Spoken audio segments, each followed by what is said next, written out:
നമസ്കാരം. പശ്ചിമേഷ്യൻ സംഘർഷത്തിൻ്റെ വാർത്തകൾക്കിടയിൽ മുങ്ങിപ്പോകുന്ന മറ്റൊരു വലിയ മനുഷ്യ ദുരന്തത്തിൻ്റെ വാർത്തയുണ്ട് മറ്റൊരു രാജ്യത്ത് നിന്ന്. അത് ക്യൂബയാണ്, കമ്മ്യൂണിസ്റ്റ് ക്യൂബയാണ്.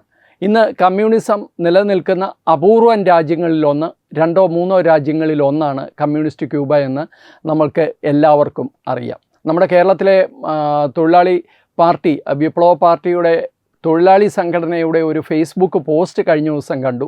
അതുകൂടി ഒന്ന് സാന്ദർഭികമായിട്ട് സൂചിപ്പിക്കട്ടെ. അവരുടെ ആ ഫേസ്ബുക്ക് പോസ്റ്റ് ഒരു പ്രമേയം പോലെയുള്ള പോസ്റ്റാണ്. അതിൽ കമ്മ്യൂണിസ്റ്റ് ക്യൂബയിൽ ഇന്ന് നടക്കുന്ന അവസ്ഥയെക്കുറിച്ച്, അതിൻ്റെ കാരണം അമേരിക്കൻ സാമ്രാജ്യത്വമാണ്, അമേരിക്കൻ സാമ്രാജ്യത്തെ എത്രയും പെട്ടെന്ന് ഒരുമിച്ച് ചെറുത്ത് നിൽക്കണം, തോൽപ്പിക്കണമെന്നൊക്കെ പറഞ്ഞുള്ള ആഹ്വാനമൊക്കെയാണ്. നമ്മുടെ ക്യൂബ മുകുന്ദൻ്റെ ലൈനിലുള്ള ഒരു ആഹ്വാനമെന്ന് വേണമെങ്കിൽ പറയാം. അതിനായിട്ട് അവരൊരു ക്യാമ്പയിനൊക്കെ തുടങ്ങി വെച്ചിട്ടുണ്ട്. അതൊക്കെ എവിടെ എത്തുമെന്ന് നമുക്കറിയില്ല. പക്ഷേ അത്തരം പൊള്ളയായ അല്ലെങ്കിൽ നീക്കങ്ങളെക്കുറിച്ചല്ല ഇന്ന് നമ്മൾ പറയുന്നത്. മറിച്ച് കമ്മ്യൂണിസ്റ്റ് ക്യൂബയിൽ ഇന്ന് എന്ത് നടക്കുന്നു എന്നുള്ളതാണ്. ശരിക്കും ക്യൂബ ഇന്നൊരു നരകതുല്യമായ അവസ്ഥയിലേക്ക്, അല്ലെങ്കിൽ നരകത്തേക്കാൾ മോശമായ അവസ്ഥയിലേക്ക് മാറിയിട്ടുണ്ട്. അതിന് CITUക്കാർ പറയുന്നത് പോലെ അമേരിക്കൻ സാമ്രാജ്യത്വം മാത്രമല്ല കാരണം എന്നുള്ളതേ ഉള്ളൂ. അതിന് കമ്മ്യൂണിസ്റ്റ് ഭരണകൂടത്തിൻ്റെ ഏകാധിപത്യ സ്വഭാവവും അല്ലെങ്കിൽ അവരുടെ ഏകപക്ഷീയമായ നടപടികളും തെറ്റായ നയങ്ങളുമൊക്കെയാണ് ഇന്ന് ക്യൂബ എത്തിച്ചേർന്നിരിക്കുന്ന ഈ നരകതുല്യമായ അവസ്ഥയ്ക്ക് കാരണം. ശരിക്കും കഴിഞ്ഞ 65 വർഷങ്ങളായി അമേരിക്കയുടെ തൊട്ട് താഴെ, അതായത് ഏതാണ്ട് 100 ചില്ലുവാനം കിലോമീറ്ററുകൾ മാത്രം ദൂരെ കിടക്കുന്ന ക്യൂബ എന്ന രാജ്യത്തെ കമ്മ്യൂണിസ്റ്റ് ഭരണകൂടത്തെ അട്ടിമറിക്കാൻ വേണ്ടി ശ്രമിക്കുന്നുണ്ട്. പക്ഷേ അന്ന് ഫിഡൽ കാസ്ട്രോയെ പോലെ ഒരു വലിയ നേതാവുണ്ടായിരുന്നു. അദ്ദേഹം പറഞ്ഞാൽ കേൾക്കുന്ന ജനങ്ങളുണ്ടായിരുന്നു. അവർ എന്ത് ദുരന്തം വേണമെങ്കിലും, എന്ത് ദുരിതം വേണമെങ്കിലും നേരിടാനും തയ്യാറായിരുന്നു. പക്ഷേ ഇന്നത്തെ അവസ്ഥ അതല്ല. ഇന്ന് ഫിഡൽ കാസ്ട്രോ ഇല്ല, റോൾ കാസ്ട്രോയാണ് ഉള്ളത്. അദ്ദേഹത്തെ തന്നെ അമേരിക്ക ഒരു കൊലപാതക കേസിലൊക്കെ ഉൾപ്പെടുത്തിയിട്ടുണ്ട്. ഒരുപക്ഷെ വെനിസുല പോലെ കടന്നാക്രമിക്കാനുള്ള ഒരു കാരണമായിട്ട് ആ കേസ് മാറുമോ എന്ന് പോലും നിരീക്ഷകർ സംശയിക്കുന്നുണ്ട്. അതവിടെ നിൽക്കട്ടെ. പക്ഷേ അതല്ല വിഷയം. ഇന്ന് കമ്മ്യൂണിസ്റ്റ് ക്യൂബയുടെ അവസ്ഥയാണ്. ക്യൂബയുടെ അവസ്ഥ എന്ന് കേട്ട് കഴിഞ്ഞാൽ ഒരുപക്ഷെ നിങ്ങൾക്ക് വിശ്വസിക്കാൻ പറ്റില്ല. 22 മണിക്കൂറോളം മൊത്തത്തിൽ പവർ കട്ടാണ് ക്യൂബയിൽ ഇന്ന് നടക്കുന്നത്. അതായത് 24 മണിക്കൂറിൽ 2 മണിക്കൂർ മാത്രമാണ് അത്യാവശ്യം പവറും മറ്റ് കാര്യങ്ങളും ക്യൂബൻ ജനതയ്ക്ക് ലഭിക്കുന്നത്. എന്നു മാത്രമല്ല, അവിടുത്തെ കംപ്ലീറ്റ് സിസ്റ്റം, എല്ലാ ഇൻഫ്രാസ്ട്രക്ചറും താറുമാറായി കഴിഞ്ഞു. സ്കൂളുകളും ആശുപത്രികളുമാണ് എപ്പോഴും ക്യൂബ ഉയർത്തി കാണിച്ചിരുന്ന, അവരുടെ നേട്ടങ്ങളായി ഉയർത്തി കാണിച്ചിരുന്നത്. അതായത് വിദ്യാഭ്യാസവും ആരോഗ്യരംഗവും ഞങ്ങളുടെ ലോകോത്തരമാണ് എന്ന് ക്യൂബ എപ്പോഴും അവകാശപ്പെടുന്നുണ്ട്. നമ്മുടെ കേരളത്തിലും കമ്മ്യൂണിസ്റ്റുകാർ എപ്പോഴും പുറത്ത് കാണിക്കുന്നത് ഇത്തരം അവകാശവാദങ്ങളാണല്ലോ. പക്ഷേ ക്യൂബയിലെ ആ അവസ്ഥയും മാറിയിരിക്കുന്നു. ക്യൂബയിൽ ഇന്ന് ഏതാണ്ട് 1 ലക്ഷത്തോളം സർജറികൾ തന്നെ മുടങ്ങിക്കിടക്കുകയാണ്. സർജറിക്ക് വേണ്ടി രോഗികൾ കാത്തിരിക്കുകയാണ്. അതിൽ 11,000-ഓളം കുട്ടികളാണ് എന്നാണ് പറയുന്നത്. ക്യൂബയുടെ ഇന്നത്തെ ഈ അവസ്ഥയിൽ ആരോഗ്യരംഗത്തിനും വിദ്യാഭ്യാസ രംഗത്തിനും മാത്രമല്ല, അവരുടെ ഇൻഫ്രാസ്ട്രക്ചർ, അവരുടെ മാലിന്യ സംസ്കരണം ഉൾപ്പെടെയുള്ള സകല മേഖലകളെയും ബാധിച്ചിട്ടുണ്ട്. ശരിക്കും പറഞ്ഞു കഴിഞ്ഞാൽ ജനങ്ങളിപ്പോൾ റേഷനിൽ മാത്രമാണ് അവരുടെ നിലനിൽപ്പിന് വേണ്ടിയിട്ട് റേഷൻ സാധനങ്ങൾ മാത്രമാണ് ലഭിക്കുന്നത്. ആ സാധനങ്ങൾ പോലും നേരെ ചൊവ്വേ അവർക്ക് സൂക്ഷിച്ചു വെക്കാൻ സാധിക്കുന്നില്ല. കാരണം ഫ്രിഡ്ജ് ഉണ്ടെങ്കിൽ അല്ലേ സാധനങ്ങൾ വെക്കാൻ പറ്റൂ. ഫ്രിഡ്ജിന് കറണ്ട് വേണമല്ലോ, അപ്പോൾ കറണ്ടും ഇല്ല. അപ്പോൾ ഈ ഒരു അവസ്ഥയിലാണ് അവിടുത്തെ കുഞ്ഞുങ്ങൾ ഉൾപ്പെടുന്ന ഒരു വലിയ ജനത ഇപ്പോൾ കഴിഞ്ഞു പോകുന്നത്. ഇതിനെതിരെ ശക്തമായ പ്രതിഷേധം ഇന്നിപ്പോൾ ക്യൂബയിൽ നടക്കുകയാണ്. അതാണ് വാർത്തകളിൽ വരാത്തത്.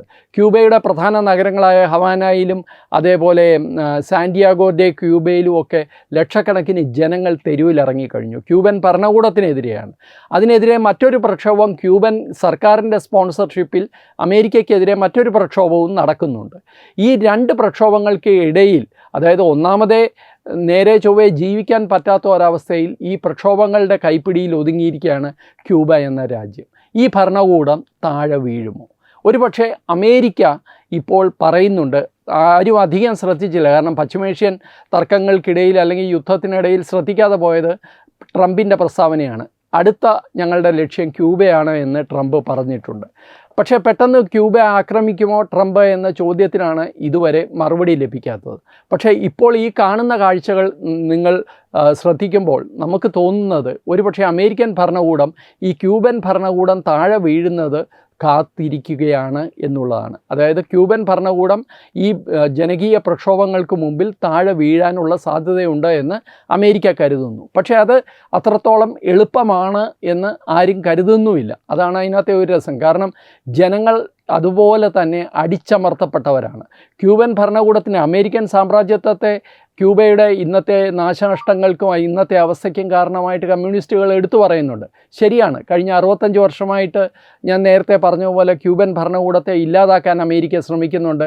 ക്യൂബയിലേക്ക് ഉപരോധങ്ങൾ വന്നിട്ടുണ്ട്. ഈ ജനുവരി മാസം തന്നെ വലിയൊരു ഉപരോധം പ്രസിഡൻറ്റ് ട്രംപ് ഏർപ്പെടുത്തി. ക്യൂബയ്ക്ക് ഓയിൽ ഉൾപ്പെടെ എണ്ണ കൊടുക്കുന്ന എല്ലാ രാജ്യങ്ങളെയും ഉപരോധ പട്ടികയിൽപ്പെടുത്തുമെന്ന് പറഞ്ഞു.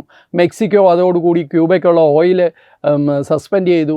അതേപോലെ വെനിസുലയ്ക്ക് വലിയ തോതിൽ പ്രഹരം കിട്ടി. അങ്ങനെ എനിക്ക് തോന്നുന്നത് മാസങ്ങൾക്കിടയിൽ ആകെക്കൂടെ ഒരൊറ്റ റഷ്യൻ ടാങ്കറാണ് ഇതുവരെ ക്യൂബയിൽ എത്തിയിട്ടുള്ളത്. അതുകൊണ്ടാണ് ക്യൂബയ്ക്ക് ഇത്രയും പ്രശ്നങ്ങളുണ്ടായത്. എന്ന് മാത്രമല്ല, USSRൻ്റെ പതനം ക്യൂബയുടെ ചരിത്രത്തിൽ തന്നെ ഏറ്റവും വലിയ അടിയായിരുന്നു. കാരണം USSRനെ മാത്രം ഡിപ്പെൻഡ് ചെയ്തായിരുന്നു ഒരർത്ഥത്തിൽ ക്യൂബ മുമ്പോട്ട് പോയിക്കൊണ്ടിരുന്നത്. 80% ഇമ്പോർട്ട് ക്യൂബയ്ക്ക് USSRൽ നിന്നാണ് കിട്ടിയത്.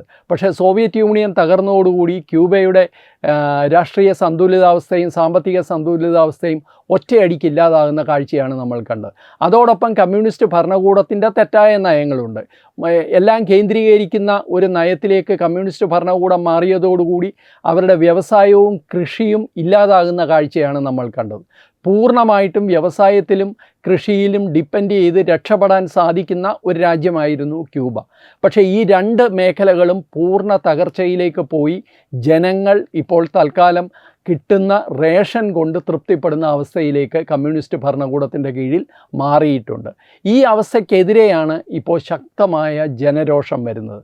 അപ്പോൾ ഒരു വശത്ത് അമേരിക്ക ശ്വാസം മുട്ടിക്കുന്നു, മറുവശത്ത് ക്യൂബൻ ഭരണകൂടം ശ്വാസം മുട്ടിക്കുന്നു. ജീവിക്കാൻ നിവൃത്തിയില്ലാതെ ഒരു പറ്റം ജനങ്ങൾ, ചെറിയ ജനസംഖ്യ ഒന്നും അല്ല ക്യൂബയിലുള്ളത്. 11 മില്യൺ ജനസംഖ്യയാണ്. അതായത് 1 കോടിയിൽ കൂടുതൽ ആൾക്കാരുണ്ട്. ഇവർ ശ്വാസം മുട്ടി കഴിയുകയാണ് ഈ രണ്ടിൻ്റെ ഇടയിൽ. ഒരുപക്ഷെ മുതലാളിത്ത രാജ്യങ്ങളുടെ അല്ലെങ്കിൽ മുതലാളിത്ത ഭരണകൂടത്തിൻ്റെ ഫലമായിട്ട് ചില രാജ്യങ്ങൾക്ക് വലിയ നഷ്ടം സംഭവിച്ചിട്ടുണ്ട്. കമ്മ്യൂണിസ്റ്റ് ഭരണകൂടത്തിൻ്റെ തെറ്റായ നയങ്ങൾ മൂലം ചില രാജ്യങ്ങൾ നശിച്ചിട്ടുണ്ട്, ചില സംസ്ഥാനങ്ങൾ നശിച്ചിട്ടുണ്ട്. പക്ഷേ കമ്മ്യൂണിസവും മുതലാളിത്തവും കൂടി ചേർന്ന് ഏതെങ്കിലും ഒരു രാജ്യത്തെ നശിപ്പിച്ചിട്ടുണ്ടെങ്കിൽ അത് ക്യൂബയാണ് എന്ന് നമുക്ക് പറയേണ്ടി വരും. എന്തായാലും ക്യൂബ എന്ന് പറയുന്ന രാജ്യം, അത് കമ്മ്യൂണിസ്റ്റ് ഭരണമാവട്ടെ ഏത് ഭരണവുമാവട്ടെ, 11,000 കുഞ്ഞുങ്ങളാണ് സർജറിക്ക് വേണ്ടി കാത്തിരിക്കുന്നത്. ആഹാരം നേരെ ചൊവ്വേ ലഭിക്കുന്നില്ല, ഇലക്ട്രിസിറ്റി ഇല്ല, വെള്ളമില്ല. വെള്ളത്തിന് ഈ പറയുന്ന നഗരങ്ങളിലെ മിക്കവാറും എല്ലാ നഗരങ്ങളിലും ജനങ്ങൾ ഈ വാട്ടർ ടാങ്കറിൽ കൊണ്ടുവന്ന് തരുന്ന വെള്ളം ഉപയോഗിച്ച് മാത്രമാണ് ജീവിക്കുന്നത്. അവർക്കല്ലാതെ വേറെ ജലസ്രോതസ്സുകളില്ലാത്ത അവസ്ഥയുണ്ട്. അപ്പോൾ എല്ലാ അർത്ഥത്തിലും ജീവിക്കാനുള്ള അടിസ്ഥാന സൗകര്യങ്ങൾ പോലും ഇല്ലാതെ ഒരു കമ്മ്യൂണിസ്റ്റ് ഭരണത്തിന് കീഴിൽ നരകിക്കുകയാണ് ക്യൂബയിലെ ജനത. ഈ ജനതയെ ആക്രമിച്ച് മോചിപ്പിക്കാമെന്നാണ് ട്രംപ് ഭരണകൂടം അവകാശപ്പെടുന്നത്. പക്ഷേ ട്രംപ് ഭരണകൂടത്തിൻ്റെ ഇതുവരെയുള്ള നീക്കങ്ങളും ന്യായങ്ങളും ആക്രമണങ്ങളും നോക്കിക്കഴിഞ്ഞാൽ അവർ ചെന്നിടത്തെല്ലാം അവർ കൂടുതൽ ദുരിതങ്ങൾ ഉണ്ടാക്കിയിട്ടേ ഉള്ളൂ. അതുകൊണ്ട് ശരിക്കും കടലിനും ചെകുത്താനും നടുവിലാണ് ക്യൂബൻ ജനത. ഇതെങ്ങനെ പരിഹരിക്കപ്പെടും എന്നുള്ളതിനെക്കുറിച്ച് ഒരു ആലോചന പോലും ഐക്യരാഷ്ട്രസഭ ഉൾപ്പെടെയുള്ള പ്രധാനപ്പെട്ട അന്താരാഷ്ട്ര വേദികളിൽ നടക്കുന്നില്ല എന്നുള്ളതാണ് ഏറ്റവും ദുഃഖകരമായ അവസ്ഥയും. നമസ്കാരം.